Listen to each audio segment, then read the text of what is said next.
Buenas noches, hermanos. Les invito por favor a que vayamos a la carta de Santiago, capítulo número 4. Santiago, capítulo número 4, por favor.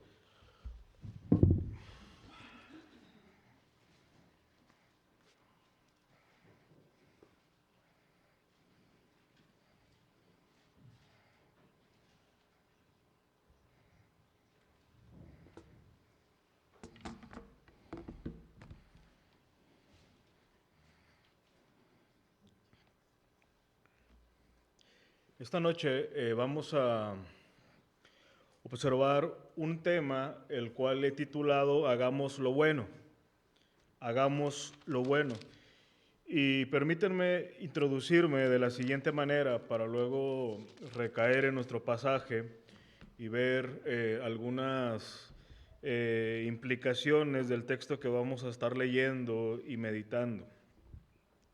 Es muy común, hermanos, que nosotros no nos percatemos, pero que caigamos en la actitud de las personas que no conocen a Dios al hacernos de ciertos amuletos con los cuales asumimos quizás indirectamente que Dios nos va a bendecir. Por ejemplo, es muy común que en muchos hogares cristianos o al menos religiosos tengan una Biblia en sus casas abierta representando una bendición espiritual y lo hace notar como si Dios al observar eso tuviera una inclinación más fervorosa a bendecirlos. Hay creyentes que no se han percatado, que tristemente a veces van a las iglesias asumiendo que su presencia en sí misma les garantiza el favor de Dios, no tomando en cuenta lo que implica el día del Señor, en observar ese día, en considerar la comunión con los creyentes y el estudio de la palabra. Pero sobre todos estos amuletos hay uno en particular de los cuales muchas veces participamos sin darnos cuenta, y es cuando contamos nuestros planes y culminamos las oraciones diciendo, si Dios quiere. Muchas veces el si Dios quiere se ha convertido en el mayor amuleto de los creyentes para tratar de garantizar que Dios va a bendecir eso que yo estoy haciendo, puesto que estoy diciendo, ya hice mis planes, pero dejo una cláusula si Dios quiere. Es por eso que muchos cristianos han convertido esta oración en una manera de tratar de presionar a Dios para que Dios bendiga ya de antemano sus determinaciones a hacer, sus planes, sus decisiones, todo en cuanto ellos desean hacer. Menciono esto, hermanos, porque el pasaje que vamos a ver hoy precisamente arremete contra esta actitud de los creyentes y de los cuales muchas veces nosotros participamos, y tan solo nos hace falta ver hacia nuestro corazón y ver si acaso hay algo de ello en nosotros. Miren por favor el versículo 13 y vamos a leer al versículo 17. Santiago capítulo 4, versículo 13, dice así: vamos ahora los que decís, hoy y mañana iremos a tal ciudad y estaremos allá un año y traficaremos y ganaremos, cuando no sabéis lo que será mañana, porque ¿qué es vuestra vida? Ciertamente es neblina que se aparece por un poco de tiempo y luego se desvanece. En lugar de lo cual deberías decir, si el Señor quiere, viviremos y haremos esto o aquello. Pero ahora os jactáis en vuestras soberbias, toda jactancia semejante es mala, y al que sabe hacer lo bueno y no lo hace, le es pecado. El escritor de esta carta, Santiago, el medio hermano de nuestro Señor Jesucristo, parte de un propósito muy especial para tratar de ayudar a los creyentes a quien se dirige originalmente, para que solucionen algunas problemáticas que estaban pasando. En los primeros capítulos de su carta, les da un consejo para que intenten lidiar con la actitud de doble ánimo. Estos creyentes que no se han determinado a permanecer fiel en el camino del Señor. Pero también arremete contra aquellos cristianos que hablan de más para pasar a los que hablan mal de sus hermanos. Después va a tomar un tiempo para hablar contra esos cristianos que gozaban de cierta condición económica y que estaban oprimiendo a los más indefensos. Pero en estos versículos él se dirige a un grupo muy específico que en cuestiones prácticas actuaban como si no fueran creyentes. O por decirlo de esta manera, estaban viviendo como ateos con matices religiosos. Y el problema básicamente era su arrogancia al momento de planificar y visualizar su futuro. Y es que, hermanos, muchas veces no nos percatamos, pero nuestra manera de hablar y de visualizar nuestro futuro y nuestros planes dejan ver cierta arrogancia porque asumimos que nuestra diligencia, que nuestra planificación o nuestras buenas intenciones en eso son suficientes para que esos planes se cumplan y concluyan. En base a esto que estaba pasando y que ya era una constante, el escritor dice que deben de parar un alto a esa actitud y a esa manera de decidir y de pensar y que reevalúen la manera en que estaban visualizando sus propias vidas a la luz, sobre todo, del Evangelio y de quién es Dios. Ahora, hermanos, esto es tan relevante para nosotros y considero que aún más en esta etapa que vamos empezando el año y que aún estamos visualizando muchas cosas de nuestra propia vida. Lo que vamos a considerar debería de abarcar todo lo que es la vida de un hombre, nuestros planes personales, familiares, nuestro lugar en la iglesia, nuestros deseos laborales, todo lo concerniente al hombre debe de ser visto de la manera que Santiago nos exhorta. Porque como decía hace un momento, es tan sutil el poder caer en este pecado de hacer de la frase "si Dios quiere" como un amuleto para pretender que nuestros planes se cumplan. La mayoría, o por generalizar, es muy común que muchos planifiquen y luego oren para que Dios bendiga sus planes ya previamente planificados. Y eso es incorrecto. Eso es muy incorrecto, porque muchas de nuestras oraciones pretenden que Dios bendiga lo que ya en nosotros queremos que pase. Pero por encima de nosotros y de nuestros planes se halla el Dios soberano que determina y que se reserva el derecho a crear, a decidir, a estorbar todo cuanto a Él le place. Es por eso que un pasaje que continuamente tenemos que ir a Él para recordarnos esto y meditar en sus implicaciones es Daniel 4:35, y son unas palabras de un rey que en su soberbia pensó que estaba por encima de Dios hasta que tuvo que reconocer y ser humillado, y él dice lo siguiente: todos los habitantes de la tierra son considerados como nada, y Él hace según su voluntad en el ejército del cielo y en los habitantes de la tierra, y no hay quien detenga su mano y le diga: ¿qué haces? ¿Qué haces? Uno pensaría que estas palabras fueron dichas por un profeta, por un apóstol, pero fueron dichas por un hombre que fue humillado hasta que no reconoció que Dios era soberano y que Dios está por encima de absolutamente todo lo creado. Ahora, tristemente, llegar a este punto verdaderamente y de hacer nuestras estas palabras y pasarlas por todo lo que concierne a nuestra propia vida no es un paso fácil. Hay un proceso por el cual Dios nos va llevando hasta que reconocemos verdaderamente todo lo que Dios es. Es por eso, hermanos, que a partir de nuestro pasaje, Dios quiere recordarnos que nuestra mejor decisión a la hora de planificar y de visualizar el futuro es no olvidar quién es Dios y cómo a partir de esa realidad debemos de vivir sabiamente. Así que en primer lugar, hermanos, vamos a ver un sencillo punto, el cual es la absurda pretensión del hombre. La absurda pretensión del hombre. Vean una vez más el versículo 13, por favor.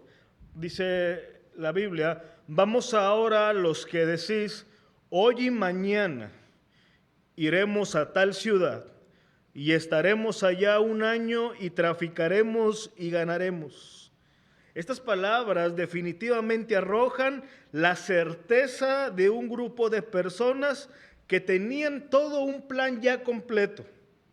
Porque luego dice, y estaremos allá un año y traficaremos y ganaremos. O sea, ya en su mente estaba todo dicho. Vamos a ir a cierta ciudad, vamos a estar por un determinado tiempo, nos vamos a dedicar a esto y el resultado va a ser éxito. Va a ser éxito porque vamos a ganar. El verbo que está aquí cuando dice estaremos, literalmente significa haremos, que denota una actividad ya previamente analizada. Es como si estos hombres dijeran, gastaremos o emplearemos allá un año. La palabra que usa Santiago aquí para traficar significa emprender un negocio o involucrarse específicamente en un negocio. Ahora, lo que sobresale de estas palabras no es la seguridad aparentemente de estos hombres, sino la autosuficiencia, la independencia que estos hombres asumieron y que les llevó a expresarse de esta manera. Pareciera ser que su emoción o anhelo de sus metas realizadas les llevó a no estimar que hay muchos impedimentos, que hay muchas cosas que están más allá de las facultades humanas. Y es que esto es algo muy común, hermanos. A veces la emoción, nuestros anhelos nos llevan a olvidar que hay muchos asuntos, que hay muchas circunstancias que el hombre no gobierna. Es más, casi no gobernamos absolutamente nada. Nuestro texto implícitamente nos lleva a la suposición que estos hombres habían investigado esa ciudad en donde se pudiera dar mejor su negocio porque estaban convencidos de su éxito. Lamentablemente, hermanos, no debemos de olvidar lo que aún es tendencia a nosotros, que nuestro espíritu humano a veces nos suele hacer creer que lograremos todo lo que nos propongamos, que no hay límites, que si somos disciplinados, diligentes y determinados, todo es accesible. Sin embargo, eso es falso. Eso es falso porque hay muchos factores que no están en las manos del hombre. Hay cosas que nos rebasan en todos los aspectos. Hay enfermedades, hay circunstancias, hay climas que incluso afectan nuestros planes. Hay muchas cosas. Ahora, cuando vemos esto, uno puede decir rápidamente, pues, ¿qué se creían estos hombres? ¿Por qué dicen tan seguramente lo que iban a hacer? Y aquí nos surge una pregunta. ¿Acaso, hermanos, la actitud que tomaron estos hombres es tan diferente y tan distante de la que nosotros a veces asumimos a la hora de visualizar nuestro propio futuro? Yo creo, hermanos, que la mayoría de las veces, o muchas veces al menos, hemos caído en tal actitud. Hemos caído en asumir que depende totalmente de nosotros el planificar y el visualizar y el asegurar lo que será el mañana. Ahora, estos hombres no consideraron al menos dos aspectos que tampoco nosotros deberíamos dejar de considerar. En primer lugar, estos hombres y nosotros no sabemos lo que será el mañana. Algo así pudiéramos formular una oración. Vosotros los que decís, hoy o mañana iremos a tal ciudad, no sabéis lo que será el mañana.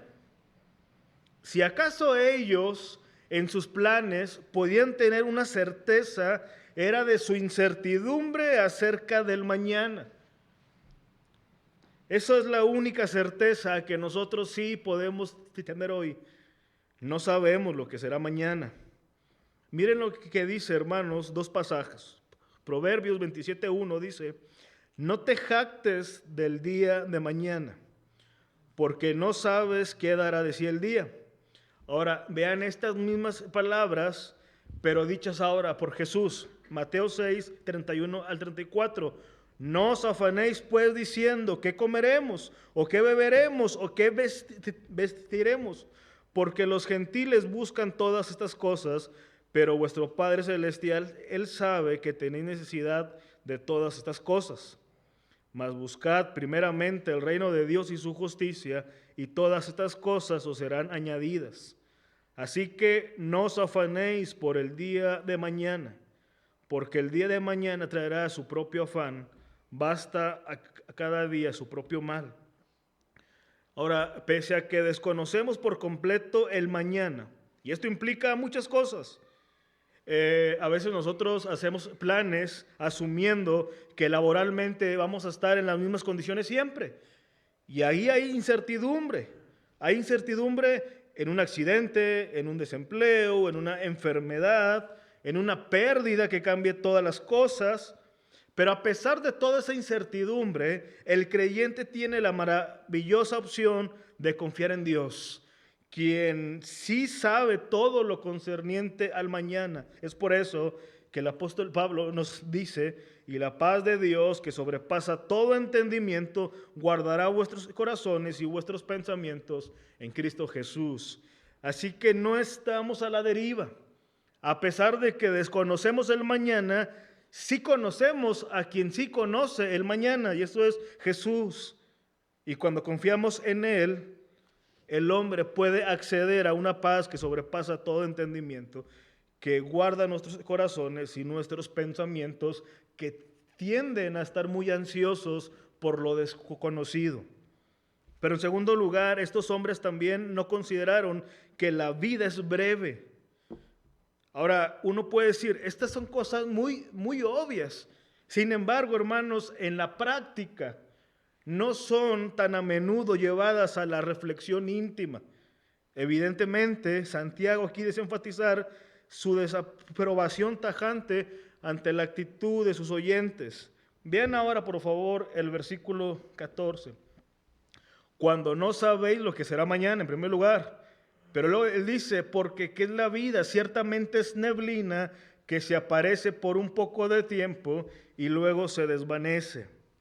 Esta palabra, cuando habla de neblina, o como es dicha por otras versiones como vapor o humo, se usaba con referencia al vapor despedido por el agua, que prácticamente está tratando aquí de comunicarnos que la vida es transitoria. Y la metáfora es muy sencilla de reconocer aquí. Aparece un poco de tiempo y luego se desvanece. Así que nos está diciendo que cuando el hombre haga planes, no debe de dejar de considerar que la vida es breve, que la vida es fugaz y que no tiene ninguna garantía de seguir viviendo. Ahora, hermanos, es precisamente a causa de que la vida es muy breve y es muy fugaz, es que nosotros no podemos dejar de confiar en el Dios inmutable y soberano, en quien no hay mudanza ni sombra de variación. Ahora, hermanos, aquí hay algo muy pertinente para nosotros. Si la vida verdaderamente es fugaz y es como neblina, nos está diciendo que es frágil, sin sustancia, que aparece por un poco de tiempo y luego se desvanece. Así que, en primer lugar, era lo que nos deberíamos de entender en ese pasaje, que es absurdo pretender que está en nosotros el planificar y el realizar todo lo concerniente a la vida y al futuro. Pero en segundo lugar, hermanos, vamos a ver una consoladora realidad. Consoladora realidad. A ver, hay una respuesta y una opción que Dios nos da ante la autosuficiencia. Vean el versículo 15, por favor. Y vean cómo esto está opuesto al versículo 13 que acabamos de considerar.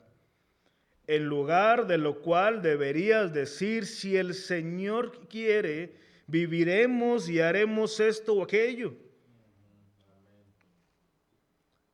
La sugerencia, o mejor dicho, la exhortación para nosotros es que en vez de afirmar lo que haremos, hagamos un reconocimiento absoluto de quién es Dios, el Dios soberano.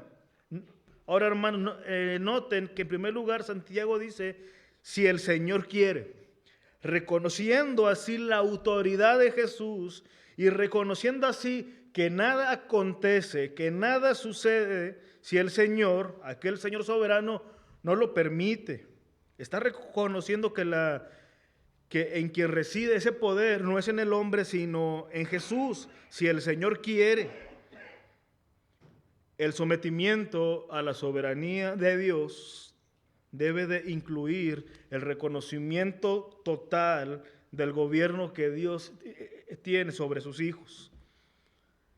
Ahora, esto es tan especial, hermanos, porque, por ejemplo, hablando de un padre de familia, él debería de abrazar que el gobierno que Dios tiene no se limita a él, sino que va más allá, incluye a su esposa, incluye a sus hijos, incluye a sus padres, incluye a todas las personas. Entonces no se trata nada más de que nosotros entendamos esto, sino de cómo nosotros transmitimos esto a los nuestros. Cómo nosotros podemos transmitir la necesidad de reconocer que Dios es soberano de quien está a nuestro alrededor, en cuestiones devocionales, en cuestiones prácticas, en cuestiones intelectuales incluso. No solo la vida está bajo el gobierno de Dios, sino también las fuerzas para actuar. Es por eso que Él dice, si el Señor quiere, haremos esto o aquello. Está hablando de las actividades, desde las cosas que nosotros llamamos insignificantes.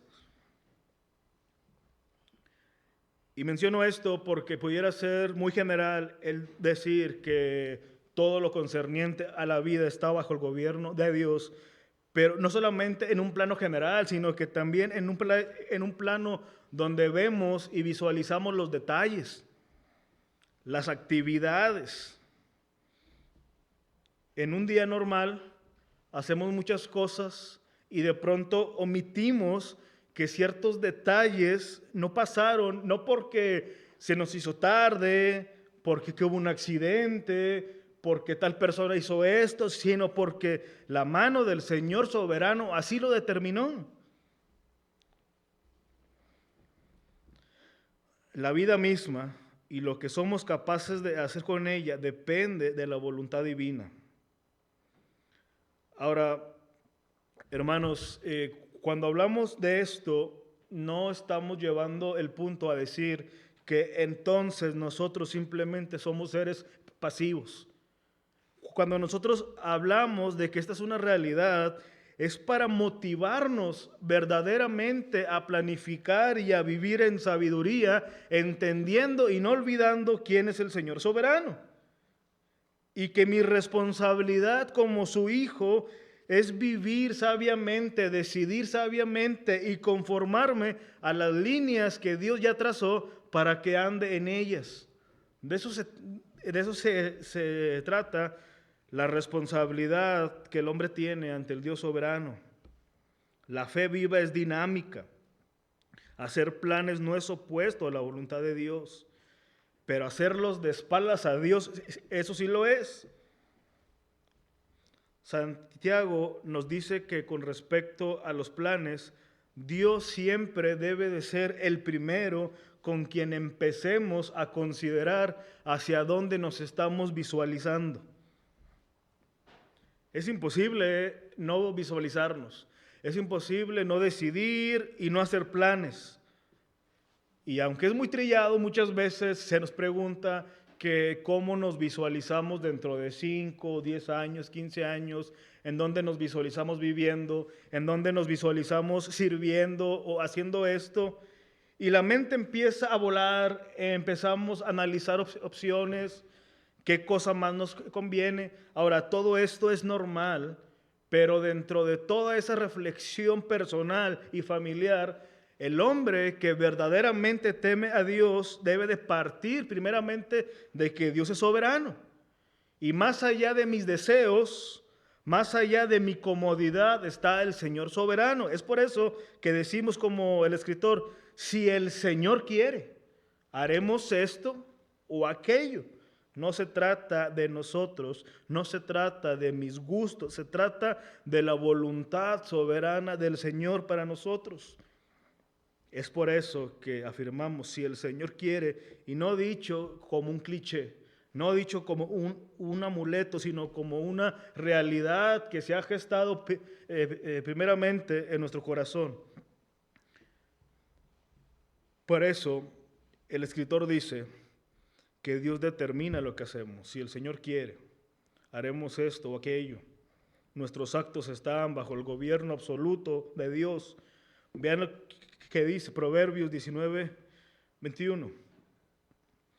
Muchos pensamientos hay en el corazón del hombre, mas el consejo de Jehová permanecerá. Ahora, Proverbios 16:1. Del hombre son las disposiciones del corazón, mas de Jehová es la respuesta de la lengua. El hombre tiene todo el derecho a proponer sobre su futuro. El hombre tiene todo el derecho de idealizar lo que será sobre nosotros. Pero al final de cuentas solamente está en eso, una propuesta más porque al final se manifestará y reinará la voluntad del Señor. Es por eso que si esto es así, es absurdo planificar sin considerar quién es Dios. Es absurdo hacer planes sin consultar verdaderamente la bendición de Dios. Nuestra vida y nuestros actos dependen de Dios. Pero esto, hermanos, nos lleva, en último lugar, a considerar esto: hagamos lo bueno. Vean los versículos, por favor, 16 y 17. Pero ahora os jactáis en vuestras soberbias. Toda jactancia semejante es mala, y al que sabe hacer lo bueno y no lo hace le es pecado. Ahora, es interesante, hermanos, que este pasaje nos ayuda a considerar que nosotros no solamente pecamos por comisión, sino que también lo hacemos por omisión. Pecamos por comisión, pero también lo hacemos por omisión. El versículo 16 habla sobre la conclusión que llega a Santiago. Se jacta el hombre en su soberbia. La soberbia del hombre reside en esa independencia del Dios soberano, en ese orgullo de pretender que Él hace cuanto Él quiere. Y por eso dice que el hombre también peca cuando omite. Al que sabe hacer lo bueno y no lo hace, le es pecado. Así que aquí hay un nexo muy, muy fuerte entre lo que conocemos y lo que hacemos. Y hay una pregunta muy vital en todo esto. ¿Cuál es nuestra tendencia? O para que sea más personal, hermanos, ¿cuál es tu tendencia cuando piensas en tu mañana, en tu próximo año o en lo que resta de este año? ¿De qué manera tu fe es fortalecida cuando consideras la providencia de Dios? ¿De qué manera? Lamentablemente estamos en una época en que muchos creyentes han cambiado el refugio en la voluntad de Dios y han abrazado ese concepto que se le conoce como el superhombre. Hace algunos siglos se desarrolló el concepto de superhombre por Nietzsche, el cual decía que el hombre llega a un nivel alto cuando por fin se quita toda opresión en cuanto a marcos de referencia, en cuanto a influencias, ya sean eclesiásticas, literarias, doctrinales, políticas, y es tanto su libertad que ahora él puede llegar hasta donde quiere. Ahora, esto es una fantasía, porque no hay nadie ni nada que salga de ese gobierno divino. Aún los impíos están bajo el dominio de Dios. Aún los que rechazan abiertamente la palabra están bajo el gobierno de Dios. Ahora, la gran pregunta es, si todos están bajo el gobierno de Dios, ¿qué hacemos entonces? Pues hagamos lo bueno, y lo bueno es siempre buscar su dirección, es siempre reconocer que Él está por encima y que sus determinaciones siempre serán mejores que las nuestras. No nos permitamos, hermanos, empezar un día, empezar un mes, empezar un año sin consultar si la manera en que estamos viviendo se alinea con la voluntad del Señor. No pretendamos una independencia de Dios. Cuando los hombres hicieron esto, dice Romanos 1, que Dios en su juicio los dejó a su deriva. Y lo que pasó sabemos que fue su exterminio. No lleguemos al punto de que Dios nos diga, bueno, estás tan esforzado por pretender ser independiente que te lo voy a conceder. Viviendo sin el cuidado o esa gracia común de Dios, el hombre está a la deriva. Así que culminemos, hermanos, reconociendo que no hay mayor descanso para el hombre que visualizar su vida, la de su familia, la de su trabajo, todo lo que concierne a él bajo el gobierno soberano y providencial de Dios. Vamos a orar, hermanos. Señor, en esta noche te agradecemos porque, Padre, aún en nuestros momentos más débiles y que hemos pretendido, Señor, vivir de manera independiente, tu gobierno, Señor, nos ha alcanzado. Y eso es nuestro gran consuelo, Padre, saber que se va a manifestar tu voluntad en nosotros. Ayúdanos a ser intencionales. Ayúdanos, Señor, a determinar vivir bajo tu cuidado, bajo tu dirección, bajo tu guía, entendiendo que esto es lo mejor que nosotros podemos hacer. Y ruego, Señor, también por mis hermanos y por nuestra iglesia, que siempre busquemos tu dirección y tu guianza. Y te lo suplicamos en el nombre de Jesús. Amén.